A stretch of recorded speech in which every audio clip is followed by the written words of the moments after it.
எல்லாருக்கும் நமஸ்காரம். இன்னைக்கு மகாபாரதம் எபிசோடு 72. எல்லாம் பாண்டவ இதெல்லாம் பாண்டவர்கள் வந்து வனவாசம்லாம் முடிய போகிற நேரம். 12 வருஷம் முடிய போகிறது. அந்த நேரம் தான் அந்த குளத்துக்கு போனது, பொய்கையில் 5 பிள்ளைகளை இது பண்ணது, தர்மதேவதையை சந்தித்தது, அப்பாவை பார்த்தது, தர்மருடைய அப்பாவை பார்த்தது, இதெல்லாம் அப்புறம்தான். இதெல்லாம் முடிஞ்ச உடனே இவன் காலத்தில் 12 வருஷம் ஓடிடுது. 12 வருஷத்துக்கு நடுவில் ஏதோ நடந்தது. அதெல்லாம் எனக்கு ஞாபகம் வரும்போது சொல்கிறேன். நான் உங்களுக்கு ஒரு நிறைய பேரை சந்திச்சேன், அதெல்லாம் சொல்கிறேன். இந்த 12 வருஷம் முடிஞ்சிடுது. 12 வருஷம் முடிஞ்ச உடனே 13வது வருஷம் அஞ்ஞான வாசம் இருக்கணும்.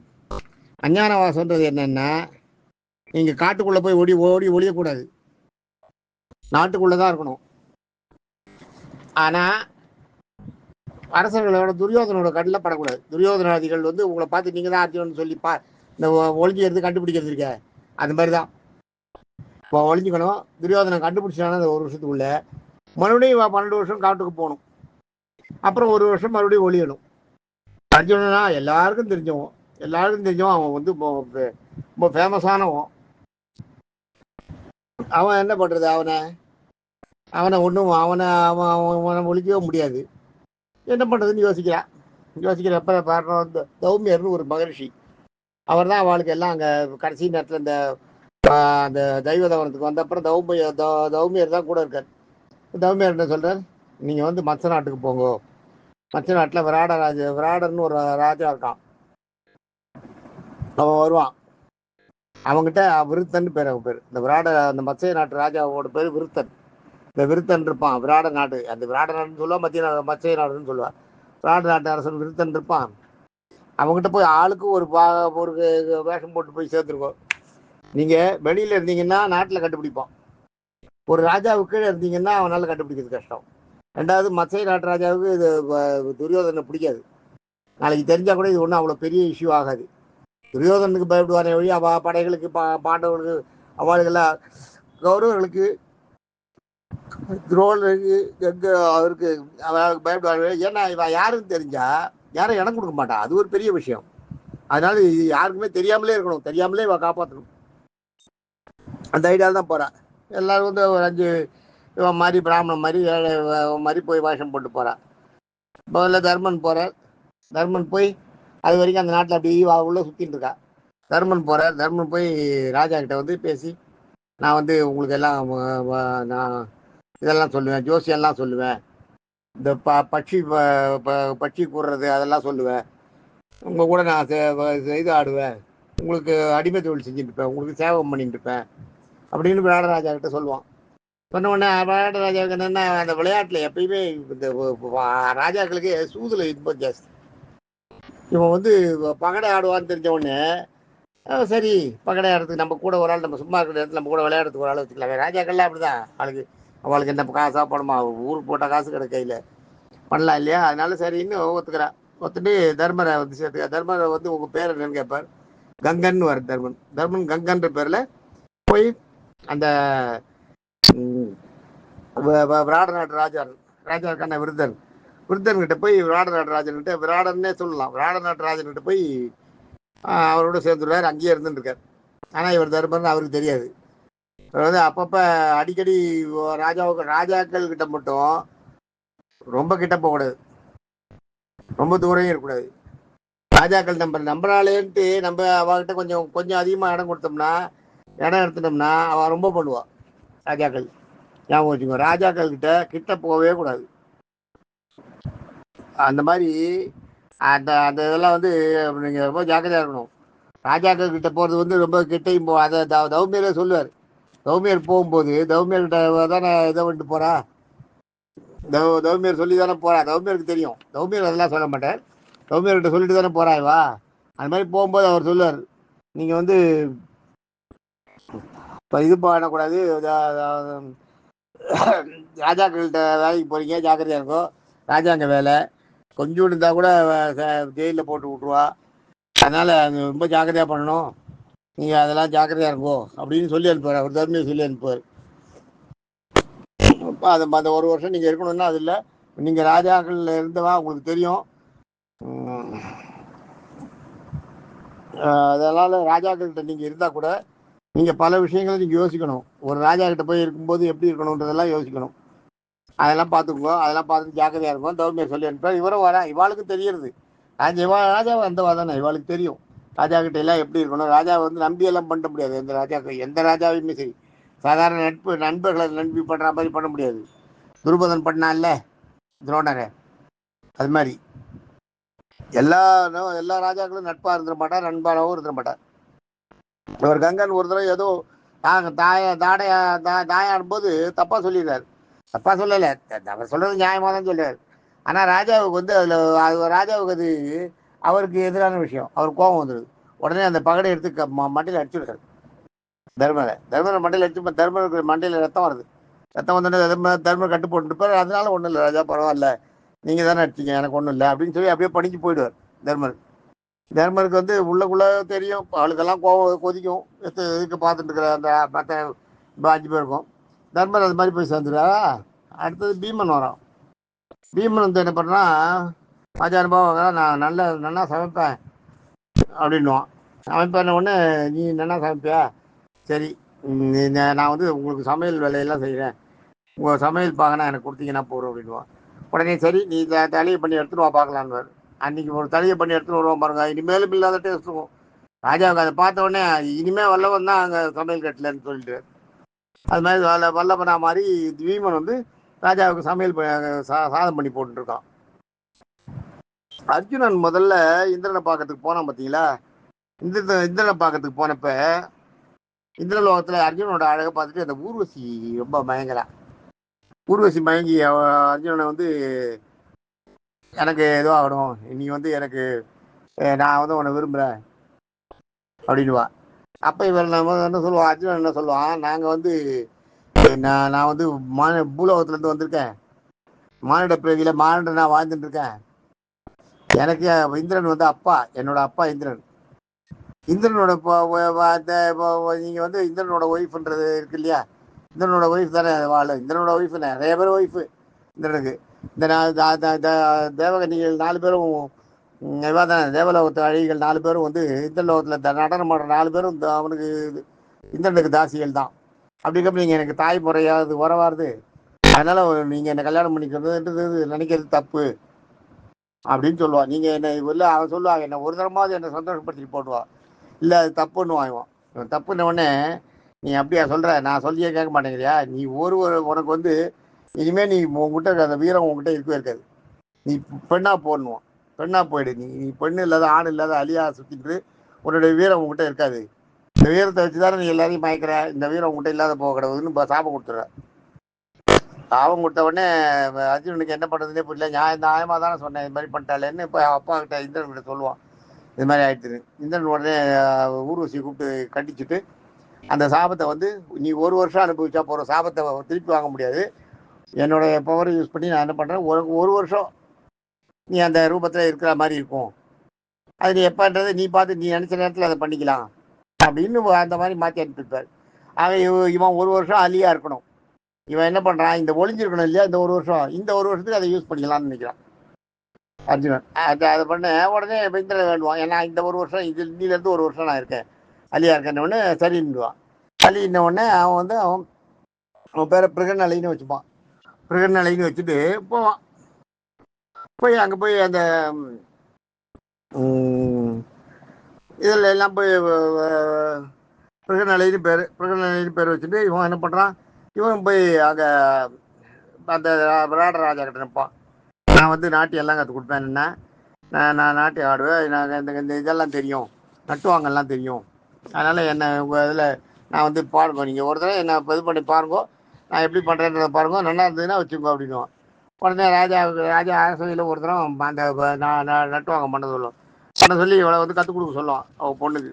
அவள் பொண்ணு பேர் வந்து அவளோட ஒய்ஃபு பேர் சுதேஷ்னைன்னு பேர். சுதேஷ்னைக்கு இப்போ கற்றுக் கொடுக்க சொல்லுவான். சுதேஷ்னைக்கு எல்லாம் கற்றுக் கொடுப்பான். இந்த இதெல்லாம் அதை பார்த்த உடனே இதை பார்ப்பான் பாருங்க, அந்த விராடராஜா மயங்கிடுவோம், ரொம்ப அருமையாக பண்ணுறாளேன்னு. இதே விராடராஜா அந்த சுதேஷ்னையோட தம்பி ஒருத்தன் இருப்பான், கீச்சகன். அவன் வந்து அவன் அந்த நாட்டில் அவன் வந்து பயங்கர பலசாலி. அதாவது பலத்தில் யார் அதிகம் வீரமானவா யாருன்னா பரசுராமர், பீமன், அடுத்தது கீசகனம். 3 பேர் தான் பலமான வளம்.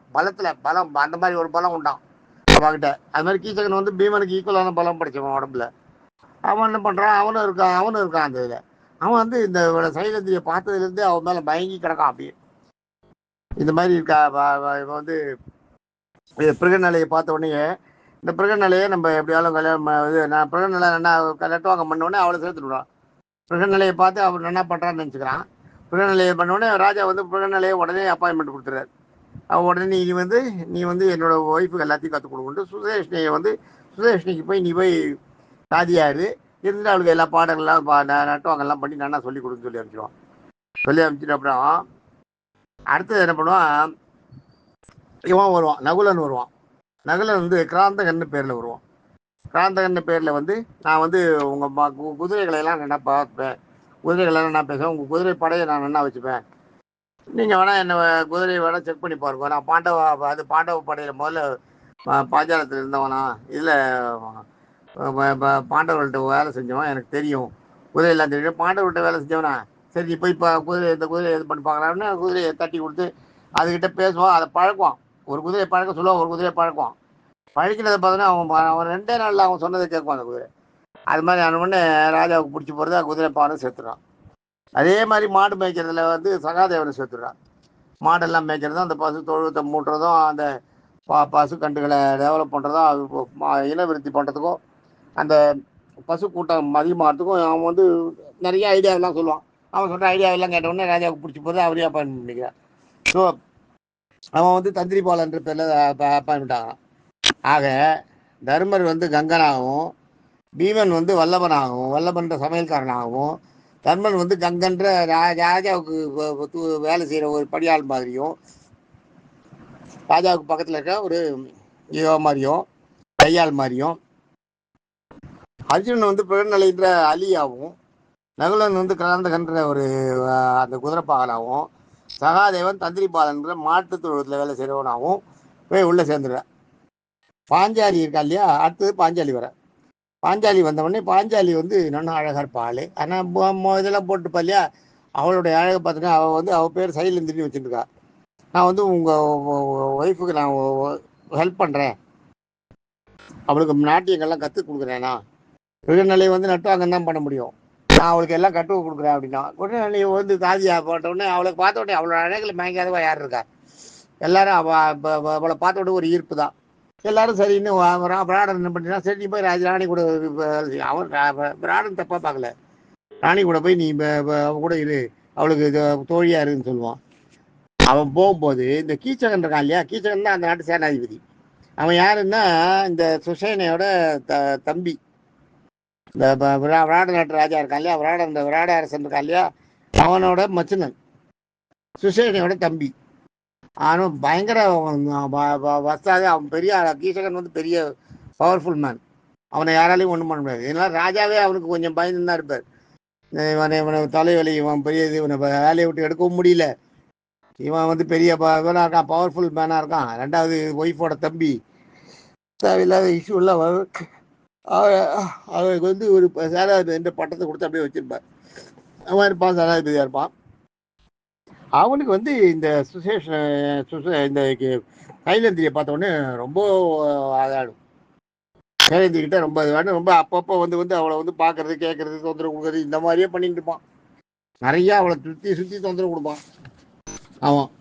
அவன் வந்து தொந்தரவு கொடுத்தவொடனே அவளால் பொறுக்க முடியாது. இவன் சொல்லுவாள் எவ்வளவோ, நான் வந்து ஏற்கனவே எனக்கு கல்யாணம் ஆகிட்டு, கந்தர்வர்கள் தான் என்னோட புருஷர்கள், அவள்லாம் வந்தாள்னா உங்களை சும்மா விட மாட்டா, உங்களை பார்த்தா பண்ணுவா, அதனால இது வேண்டாம் போயிடுவாங்க. இவனை கீசகன் வந்து கந்தர்வனா, எந்த கந்தர்வன் என்ன பண்ண முடியும், நான் எவ்வளோ பெரிய ஆள் தெரியுமா, நான் நினச்சேன்னா இப்பயோ நான் அப்படியே அட்டாக் பண்ணி தூக்கின்னு போயிடுவேன், உன்னால் என்ன ஒன்றும் பண்ண முடியாது, நான் சொல்கிறத கேளு, என் கூட நீ ஒத்துப்போ அப்படின்வான். அவள் கேட்கவே மாட்டான். என்ன இவனுக்கு பொறுத்து பார்த்து இவனால் முடியவே முடியாது. உடனே தன்னோட அக்கா சுசேனிக்கிட்ட விஷயத்த சொல்லுவான். இந்த மாதிரி எனக்கு அவள் வேணும், அவளுக்கு நீ உடனே ஏற்பாடு பண்ணு. அவள் எவ்வளோ சொல்லுவாள், எவ்வளோ தடுப்பா அவள், இது வேண்டாம், இது நல்லது இல்லை, இது வேண்டாம், உனக்கு ஏன் புத்தி இப்படி போகிறது, அவள் யாரோ கீழ் இடத்துல சேர்ந்தவன் சாதி, அவளை போய் நீ கல்யாணம் பண்ணிக்கிறேன்ற, அவளை போய் நான் பண்ணணுன்ற இல்லை, எனக்கு நான் ஒரு தரமாவது நான் அவளை அடையணும், எனக்கு ஏற்பாடு பண்ணு, இல்லைன்னா நான் விட மாட்டேன் அப்படின்னு கவலை பண்ணுவான். பண்ணி அவளை வந்து கடைசியில் சுவிசேஷன் தம்பி இல்லையா, சரி போட்டு பொண்ணு ஒத்துண்டுவா, அட்ஜஸ்ட் பண்ணுவா. அப்போ தம்பியும் அண்ணன் தம்பியும் பேசுவா எந்த நாளில் எப்போ அவளை சொல்லலான்ட்டு. உடனே ஒரு நாள் ஒன்று சொல்லுவா, இவன் வீட்டில் வந்து அந்த கல்லெல்லாம் ரெடியாக வச்சுட்டு இருப்பான். கீச்சகன் வச்சுட்டு இருக்கும்போது என்ன பண்ணுவா, இந்த சுஷேனை வந்து அந்த இவளை கூப்பிட்டு, சைலந்தியை கூப்பிட்டு, பாஞ்சாலியை கூப்பிட்டு, நீ போய் அண்ணன்கிட்ட இதெல்லாம் கொடுத்துட்டு வா, அண்ணன்கிட்ட இதை கொடுத்துட்டு, அண்ணன் வந்து இது வச்சுருக்கான், அந்த மதுபாரம் வச்சுருக்கா, அதை எடுத்துட்டு வாண்டுவா. இவன் வேண்டாம், இது நேரம் சரியில்லை, இந்த நேரத்தில் போய் என்ன நீங்கள் அங்கே அனுப்புறீங்களே, அங்கே எப்படி இருக்குமோ என்னவோ, எனக்கு அதெல்லாம் வேண்டாம், இந்த நேரம் உங்கள் அண்ணா சும்மா இருக்க மாட்டார், இந்த நேரம் நான் போனால் சரியாக இருக்காது எவ்வளோ சொல்லுவா. ஓரளவுக்கு மேலே ராணிக்கிட்ட எதிர்க்க முடியாது இல்லை, பனிப்பெண் தானே, அதெல்லாம் இல்லை, நான் சொல்கிறேன், போய் நீ எடுத்து வர போறியா இல்லையா, போக போறியா இல்லையான்றவா. உடனே சரின்ட்டு இவன் போவா. இவன் போனா, அங்கே போன உடனே அவன் என்ன பண்ணுவான், எவ்வளவோ இவகிட்ட மறுபடியும் மேலே கொடுப்பான். இவன் கேட்க மாட்டானோடனே ஒரு அவனுக்கு வந்து அந்த காமம் உச்சான் தலைக்கு ஏறி இவன் கையை பிடிச்சிருவான். கையை பிடிச்ச உடனே இவன் என்ன பண்ணா, கையில் அந்த அந்த அந்த பாத்திரம், அந்த மதுபானம் எல்லாத்தையும் அப்படியே கீழே போட்டு உடச்சிட்டு ஓடி வருவான். ஓடி வந்தவொடனே அவனும் பின்னாடியே வரத்துன்னு ஓடி வருவான். நேராக வந்து அரசனோட அரண்மனையில் பூந்து அந்த இதில் சபைக்கு வந்துடுவான். சபைக்கு வந்து சபையை பார்த்து இது பண்ணுவா, ஐயோ என்னை இது பண்ணுறதுக்கு யாருமே இல்லையா, என்னை காப்பாற்றக்கூடாதா, இது மாதிரி அவன் பண்ணுறானே, என்ன பண்ணுவா, இது பண்ணுவா. உடனே ராஜா எதிரே பார்த்துட்டு இருப்பான், அவனால ஒன்றும் பண்ணுவான். அவனுக்கு வந்து பயங்கர கோபம் வரும், ஆத்திரம் வரும், செய்யறது தப்புன்னு தெரியும். இருந்தால் கூட இந்த பக்கத்தில் மச்சினன், அந்த பக்கத்தில் நாட்டு சேனாதிபதி, இன்னொரு பக்கத்தில் ரொம்ப வலிமை வாய்ந்தவன், அவனை எதுக்கவும் முடியாது, அவனை ஒன்றும் பண்ண முடியாது. அப்படியே அந்த ராஜா பார்த்துட்டு புழுங்கி போய் நிற்பான். அப்போ தர்மர் எவ்வளோ சொல்லுவார், இந்த கங்கனா இருக்கிற தர்மர் வந்து, இது நியாயம் இல்லை ராஜா, இது பண்ணக்கூடாது, இது மாதிரி இதே அது மாதிரி சொல்லிங்கன்னா, இல்லை அவன் வந்து நான் அந்த நாட்டு சேனாதிபதி, அவனை நான் ஒன்றும் பண்ண முடியாதுன்னு அந்த இடத்துல தான் விராடன் சொல்லுவான்.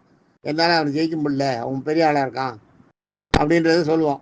அவன் வந்து இன்னொரு சைடில் அவனை வேலைக்கு வச்சதும் என் ஒய்ஃபோட தம்பின்றதுனால தான் அவன் இப்படியெல்லாம் இருக்கான் அப்படின்னு அவன் சொல்லுவான்.